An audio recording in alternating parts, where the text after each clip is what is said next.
Well, hello. I thought I'd put together a podcast which is aimed more at people who are just getting started in photography and perhaps give you a few things to initially look at. Because I know when you first start with photography, particularly if you've bought yourself a DSLR or a mirrorless camera system, and this is primarily what this podcast is talking about. Once you get hold of the camera, you'll find there's a lot of controls on it, whether they're physical controls on the body, maybe a rotary control or a button or whatever it might be. And then there's a whole lot of menus as well. And all of that can get pretty daunting very quickly if you don't understand the basics of that type of photography. So digital photography using a single lens reflex camera, digital single lens reflex, or a mirrorless camera. Now, this is what I'm focused on, to use the phrase, and the way to identify the kind of camera I'm really talking about is it's a camera where you can remove the lens and put on a different lens. And that essentially is the sort of photography I'm talking about. So I'm going to take it back. Obviously, I don't know you. I don't know what's pushed you to this point, what's inspired you to get involved more in photography. So I'm going to just make this podcast a series of questions that you'll have to answer for yourself. So the first question is, what type of photography do you want to do? What is it that's inspired you to invest in the equipment yourself, or maybe you've got it as a gift? And that photography, it might be something like landscape photography. It might be night photography. You might be into that. It might be sports photography. And by that, I mean things like soccer or rugby or motor racing, those sorts of things. It could be events photography. So things like air shows or just any kind of event that you might be involved in regularly. It could be wildlife photography, which is obviously what this series of podcasts is primarily concerned with. It could also be travel photography, which is another aspect of what I tend to talk about in these podcasts. And within travel photography, there's a whole range of different things you could be doing. I mean, pretty much everything I've already just mentioned could contribute to or could be put under the title of travel photography. So there's an awful lot of different options there. I mean, architecture, stuff like that. So that is question number one that you have to answer, is what is the style of photography that you're primarily interested in? I want to make this one style only at this point, because the best way to move forward with your photography, at least initially, is to just concentrate on one particular style and just do what you have to do to start producing the kind of results that inspired you in the first place. Because there's nothing more satisfying, I think, than producing a result photographically that is exactly what you were going for, and you actually find quite interesting, you find quite inspiring, whatever it might be. But you get an emotional, a nice emotional response to it, not, anger and rage and things like that. So start getting clear on that first of all, and that will begin to drive at least some of your decision making on things like, what lenses do you need? Do you need to learn how to use a flash gun? Do you need a tripod? What are the other elements around the camera and the lens itself that you might need to think about because of the photography you're doing? And another question it will answer for you, at least initially, is what kit do you need? So I'm going to assume that and it's not really an assumption. The fact is most camera bodies that you're going to buy, whether you're looking DSLR or mirrorless, are going to be good for general purpose photography. And by that, I mean, of all of the sort of specialities I've mentioned, you will be able to get a result of some sort with that body. It might be better at some than at others, but at this stage, you really want to just start getting results, and down the track, you'll be able to refine that and maybe change the camera body that you're using because it offers certain features that aren't on your current body, but are very, start becoming more and more important as you develop the area or the areas that you're photographing. However, the element that is likely to be most affected is the lens that you're using. Now, I would definitely recommend a zoom lens when you start out. That might be a telephoto, and that is basically a longer lens. So, and by a longer lens, it just means it magnifies the image more. So the focal length is how we define the lenses. So you might have a zoom lens that has a range of 70 to 210 millimeters or something similar to that. I use the telephoto I use in most of my work is a 100 to 400 millimeter lens, but it basically just tells you the sort of magnification you're likely to get. So clearly, if you compare 700, if you take a 700 210 millimeter lens, whatever you're looking at 70 millimeters is not going to be as magnified as when you slide that lens forward and you're at 210. Then the image is much more magnified. So if you're doing landscapes, that sort of a long telephoto isn't going to really work for you. You want to have something short. In that case, you're going to have a short distance, which might be 28 millimeters. You might have, for the sake of argument, a 28 to 50 millimeter. And here I'm kind of making up numbers a little bit because different camera manufacturers have different ranges. But if you want to do landscapes, you want to be down at that end of the sort of 28 millimeters to 35 or to 50 millimeters or that sort of thing. If you're doing portrait work, you're going to be looking at around the 100 millimeter mark. So that's the sort of magnification that you want. It allows you to zoom in a little bit. You'll get a little bit closer, but you'll still get a nice sort of portrait of your subject. And now the reason for the other thing to understand when you're looking at these numbers is not only how close do you get to your subject, which is the main thing, but there will be some distortion. So if you go to a very small number, and here I'm thinking of something like 14 millimeters, so that's actually getting into more of a specialized focal length. But what it will tend to do is create a huge amount of curvature. It's what we call a fisheye, or you're starting to get into what are known as fisheye lenses. And that simply means that if you're photographing a level horizon with a 14 millimeter lens, you're going to see very obvious curvature on that horizon because of the effect of that lens. So don't go too low in the numbers, and you're not magnifying at that stage. You're actually pulling right back from your subject. And what you'll get is a lot of curvature, and that something like 28 millimeters, you'll start to get curvature. So you wouldn't want to use a 28 millimeter on for portrait work unless you're quite a long way from your subject, in which case it's really not a portrait, in my opinion.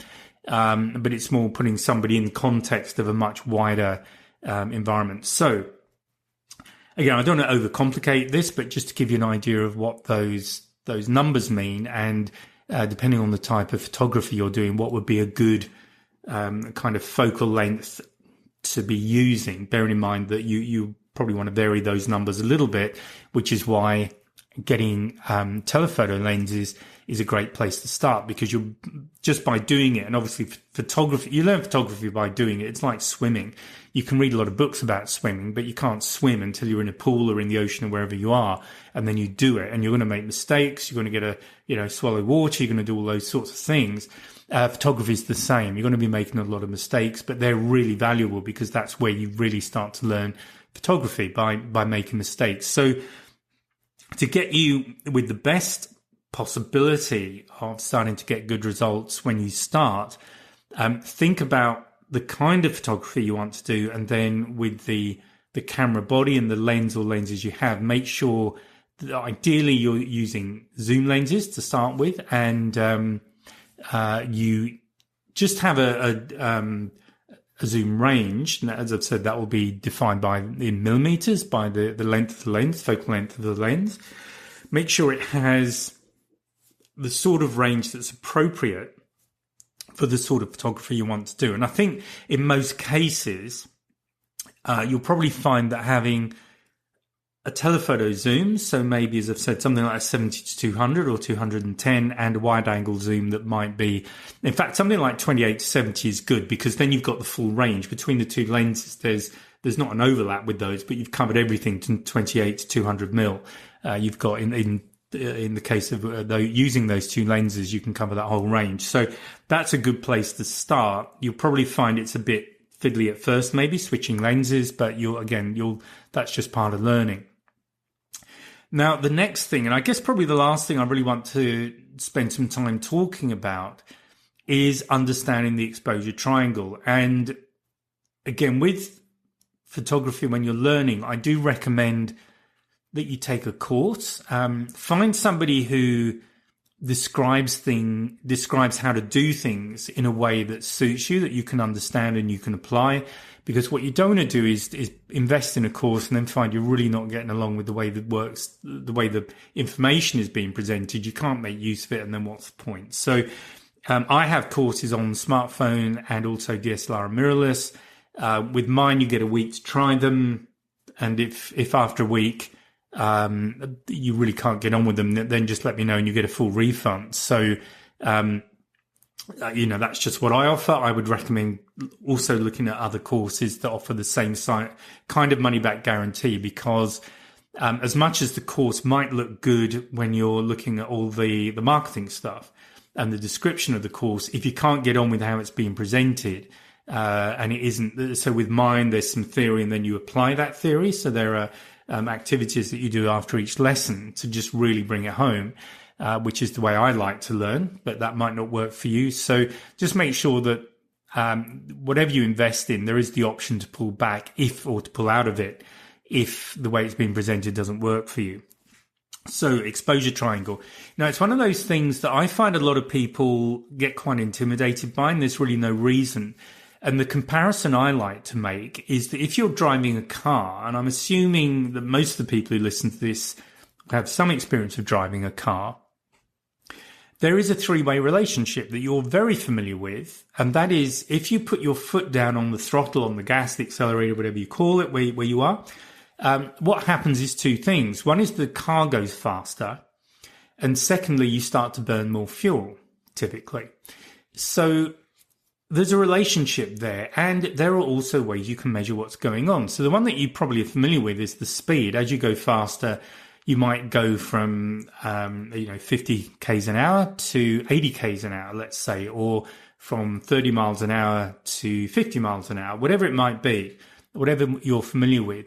So these are technical numbers. They're actually a way of measuring speed, whether it's kilometers per hour or miles per hour, but there's a number in there. But you're familiar with that, and I'm assuming you're not intimidated by that. However, there are two other things going on. There's the amount of pressure you're putting on that pedal, which could be measured in Newton meters or pounds per square inch. Now, you probably have absolutely no idea what those numbers are, but nonetheless, you are increasing that number when you put your foot down. And then the other thing that happens is you'll be using more fuel. Now, you could measure that in miles per gallon if you're using imperial, or kilometers per 100 liters, or kilometers, but however that's measured, I can't even remember, to be honest. But you know that you're burning more fuel. Do you need to know all of those numbers? Probably the speed one you do, because that stops you getting speeding tickets. But the rest of them, not really. You know that you might have an interest in them, and some people have absolutely no idea what the fuel consumption is, whereas other people are completely on top of it. So the exposure triangle is very similar. It's essentially the relationship between aperture, and that's how much light is allowed to come through the lens. And the way that's controlled is that there are actually, I guess you call them leaves, they're metal leaves, but as you change the aperture, they close down to let less light through the lens, or they open up to let more light through the lens. And that's all you really need to know about it. It controls how much light is coming through the lens. And that is part of the triangle. The next thing is the shutter speed. So how fast is the shutter, which in most cameras is a little curtain that moves across. But again, you don't even need to know that. You just need to know that the shutter will be going either fast or slow. And as it goes fast or slow, it also lets in more light or less light. And then the final part of that relationship is ISO. An ISO is simply how sensitive the camera or the film is to the amount of light that's hitting it. So the ISO might be low, so it's very sensitive. So let's say it's an ISO of 100, or it might be very sensitive, which might be an ISO of 4000. So you might see these numbers under those categories on your camera. So how do you handle those? Well, a good way to start is to switch your camera into fully auto. And unfortunately, a lot of people, they put it into auto and it never comes out again. But when you've taken a photograph, what you can look at when you're reviewing it on the camera is the settings, and you'll see those three settings are there. You'll have the aperture setting, the shutter speed, and the ISO, and they'll have numbers against them, but it will give you a reference. And a great way to learn to use the exposure triangle is to take that reference that you've taken in automatic, write those numbers down, or if you're good at memorizing the numbers, then memorize them. Switch the camera to manual, and then you can manually set each of those three things. So your aperture, your shutter speed, and your ISO, and just use the numbers that you've just taken, that you just copied from the camera. Set the manual selections to those numbers, and then take the photograph again. And what you will see, or what you should see, is exactly the same result.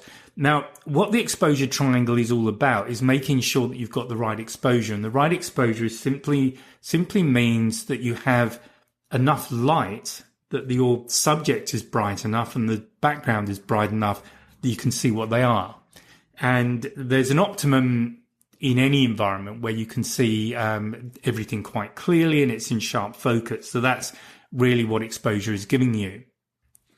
And the way this relationship works, just as in the example of putting your foot down in the car, is that as you change, let's take shutter speed, as you make the shutter speed faster, you need to compensate because you've got less light coming in, as I mentioned when I was describing shutter speed.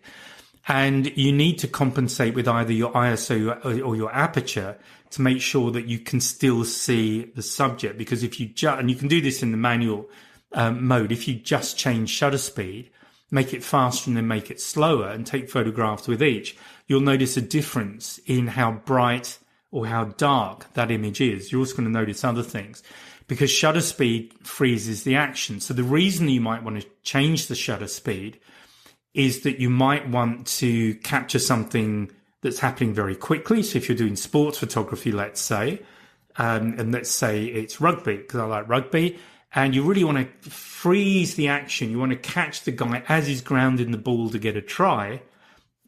You'll probably want to get a fast shutter speed for that, possibly around 1,000th of a second. Because if you have it on what the camera might set in auto mode to get the right exposure, but it doesn't know whether you need it to capture fast action or it doesn't really matter, the chances are you'll end up with a very blurry picture because the shutter speed is too slow. So that's one aspect of that exposure triangle that you're going to want to vary to make sure you get the result you're going for. Now, another thing you might want to vary is the aperture. And the reason is that, and it relates to the question I think I'm asked. Yeah, I'm pretty sure actually I've been asked this question more frequently than any other questions to do with photography. And that is, how do you get a sharp subject that's nicely in focus, but the background's out of focus? And you do that using Aperture, because Aperture, as I've said, uses those little leaves, normally sort of little metal leaves in the mechanics of the lens. And that controls how much light is coming in. So when you have those leaves wide open, so using the full diameter of the lens to let light in, and that will correspond to an F number. Okay, so I'm going to use a little bit of tech here, but not very much. And that number might be 2.8. But the thing is that the number is very small.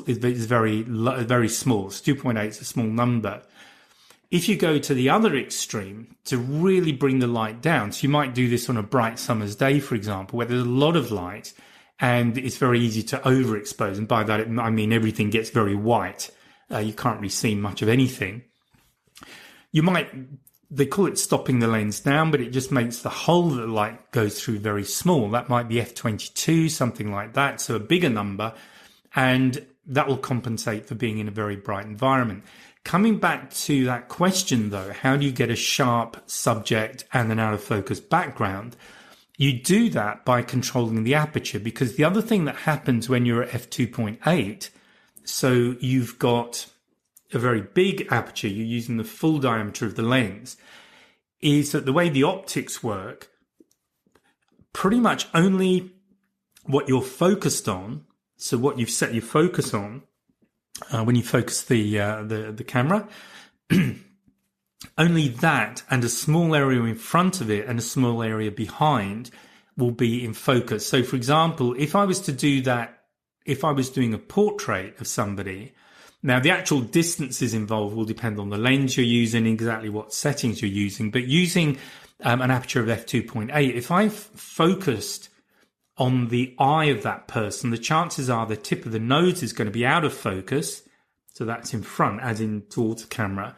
And their ears, which are behind the eye, obviously, with most people anyway, that ear will also be going out of focus. So it means you've got a very narrow band that's actually in focus. So a very narrow distance around what you focused on that will stay in focus. If, on the other hand, you change that aperture so that it's a very small hole, so that there's very little light coming in, what will happen to your the area that's in focus is that pretty much everything will be in sharp focus. Everything in front of your subject, and everything behind them will be in sharp focus. So again, the way to really play with that is to do that little exercise by doing an auto shot. So take a picture in auto, copy the numbers down, go to manual, and then use those same numbers, but then vary the aperture. So two things are going to happen when you vary the aperture. First of all, as you go to, because I'm assuming auto will probably put you somewhere in the middle of that range, maybe an f8, something like that. So as you make the aperture bigger, so you go to an f2, remember the small number, you get a lot more light coming in. What will happen is, though, the background of your behind your subject will go out of focus. And it may already be partially out of focus with the auto mode, depends really on what settings you've got. And if you go the other way to f22, you're going to find that the background is in very sharp focus, but the picture gets darker. And that really is all that relationship is about. It controls how bright the image is. So you want it to be bright enough that you can clearly see what's going on, but you don't want it so bright that everything's white. And by contrast, you don't want it so dark that you can't see anything. So once you've decided how much depth of field, they call it, how much is actually in focus, once you've decided what that is, you then would need to compensate with either the shutter speed or the ISO setting to make sure that the image remains bright enough that you can see what's going on. So you might want a narrow depth of field, but if you've got something that's going very fast, you might also need a very fast shutter speed to absolutely freeze the action. So once you've got those two things worked out, your shutter speed and your aperture, your shutter speed for freezing the action, your aperture for depth of field, you then need to compensate with ISO just to make sure it's bright enough. So that is it. That is the exposure triangle. That's how it works. Oh, excuse me. That was exciting. I'm recording this on Christmas Eve, so I'm just having a slurp of wine. So that's it. If you're getting started, I would say go no further than that. Get to understand those elements. So give yourself a good starting point by having a camera with one or two lenses that are zoom lenses, so you can vary the focal length. Start shooting initially in auto just to get some reference settings, and then switch to manual and use those settings and then vary them to learn what they do. Now, what I will say as a final thing is I don't use manual. I don't use auto for sure. But what you'll also find in the camera is you have a thing called modes, and that will prioritize one of those three settings. And normally the modes that normally get used are either shutter speed priority, where you manually set the shutter speed and the camera sets up everything else. Usually it just varies the aperture. It will leave the ISO in most cameras where it is. And the other option is to have aperture priority, so the camera resets the shutter speed automatically.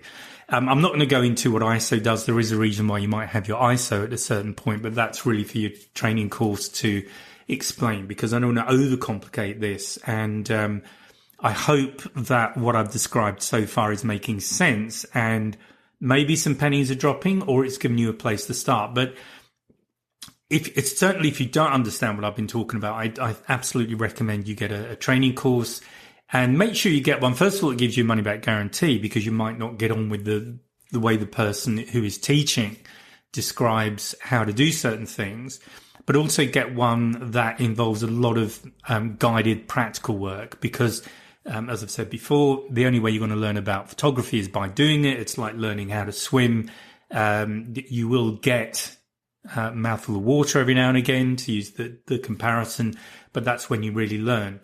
And you'll know that you're getting there because you'll be able to look at somebody else's work that you like. This might be on Instagram or somewhere else. And by looking at that photograph, you will already have a rough idea of what settings they've used to get that photograph. So what they've done with their shutter speed, their depth of field, and maybe even ISO. Some people, when they share work, they share their settings.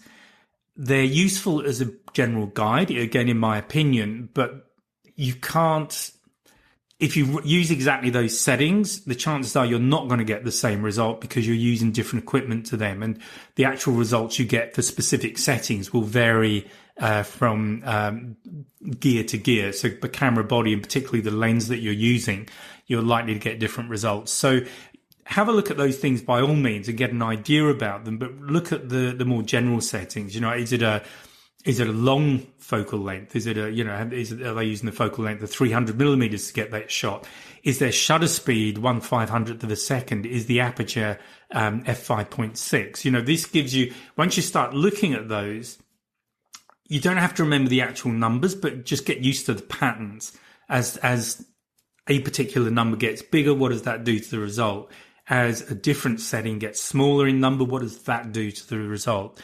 And I hopefully, as I say, hopefully I've not confused you, but that I hope will give you a reasonable place to start to begin to learn photography. But yeah, just to finish, do consider taking a course, or if you can work with someone, have some, actually physically do a one-on-one course with somebody, or, somebody teaching a group. That's also a good place to start too, because clearly then you can show results. They can look at your settings and tell you what you're doing wrong. So that's very valuable. But if you're not in a place where you can do that, have a look at online courses, and they may be, hopefully should be a really good alternative for you. Okay, so that's it for this podcast. Thank you for listening. Again, I hope you found it useful, and I'll speak to you on the next podcast. Bye for now. Well, I hope you enjoyed that. Now, I just want to say thank you for tuning in and joining me in the Wildlife and Adventure Photography podcast. If you have enjoyed today's episode, please give me a like, a subscribe, maybe tell your friends, and by all means leave a comment. And if there is a subject you would like me to cover in the future, please let me know, and I'll be very happy to do my best. So thanks again for joining me, and I look forward to seeing you again next podcast. Bye for now.